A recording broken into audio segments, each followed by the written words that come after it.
Hello, Graham Currie here from Monash University. Thanks very much for inviting me to speak at your event.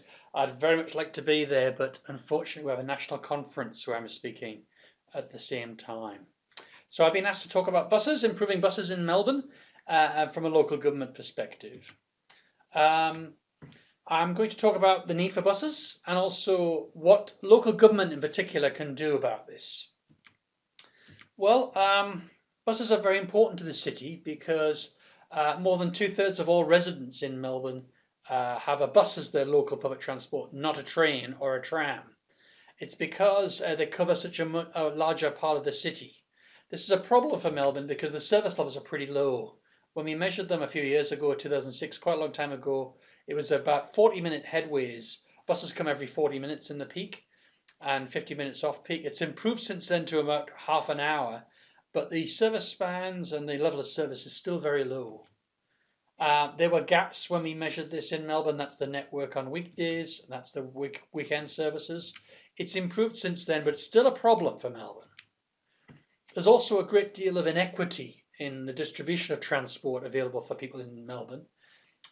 We did this work a few years ago on the population of Melbourne, and it showed that the amount of service here in the city, given the level of population, about 70% of the population have only 20% of the service in Melbourne, and 30% of the population have 70 or 80%. Very unequal, and the gap is really on the fringe of the city. This diagram shows the areas of Melbourne with low socioeconomic groups who have a need for transport alternatives, and that's where the gap is, and that's where buses are such an important solution.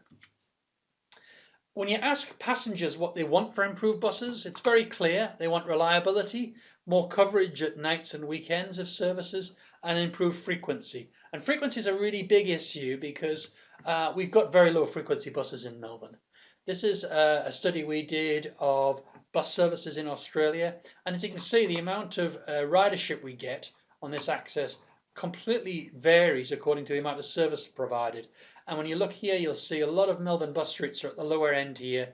We've got very low frequency service, even by Australian standards, certainly by international standards. And here's Melbourne leading the world at the bottom of the performance of cities in terms of their bus fleets. We certainly aren't a good performer in buses. We need to get better than this. Our populations need the services. It gives people an alternative to the car.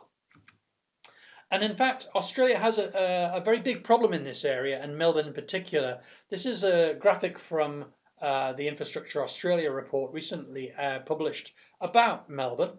And in particular, it measures how many people in the city don't have access to good quality public transport in both the inner areas, the middle suburbs, and the outer suburbs. And here we have 62% of all people in outer Melbourne have no access to public transport. That's 1.4 million people. It's a huge amount of the population of Melbourne entirely. And when you compare this to other cities in Australia, we've got the biggest problem. So it's a national problem, this. It's not just an issue for Melbourne. And we need to do something about this because otherwise people will be driving everywhere. Social groups that have problems, those problems are going to get worse as we grow. And you'd know all about this, being in local government. You know, our growth rates are really putting our infrastructure under stress. We need to find alternatives. Now, we have had some improvements in services. This diagram shows over time, and including most recently, what's been happening, the amount of investment in services. This is particularly the amount of supply of bus services, trains and trams in Melbourne each year from the annual reports. And it's the amount of service, kilometres operated. And we see blue here, buses have been improving. There was a bit of a decline in 2011, but we've been having more and more service every year. It's flattened off recently, but importantly, our population's been growing. It's been booming. And when you look at the amount of service per head of population, since about 2012, 11, 12, we've been going backwards. We haven't been dealing with the growth at all. We haven't been putting the amount of service just to even cope with growth. So it's a very big problem. But and as the city grows, you know, we're going to be the size of London by 2031. And you know, London has 8,000 odd buses, and Melbourne's only got about 2,000. We need a lot more to be a city of that size to realistically cope with it. But what can local government do? Well, I've worked with local government for 30 odd years, and there's only three real things local government can do about this. You can either facilitate change by acting as an agent of change, using what you can do to persuade people to do things better, and campaign really with state government and federal government bodies to do something about this. You can add value in the services that you provide that might help with this, or you can directly get involved here. And you shouldn't forget, that Brisbane City Council, the Australian Capital Territory, are local government areas, and they both run buses. In fact, the bus fleet in Brisbane is very, very large, and they run a large busway. So, it is possible, but you haven't got the funding base. And there's the truth. You need to find ways of moving forward through facilitation and value adding. What could you do about this? Well, with facilitation, there's a lot you can do. You can take partnerships, clubbing together with nearby councils and acting as a regional area. And we've seen bits of this with the MTF, with the Eastern Transport Coalition. The idea of leveraging your work together to, pressure for better improvements in this area, working with industry. You can have forums such as the event you're doing now. You can promote sustainable transport by debating and publicising these issues.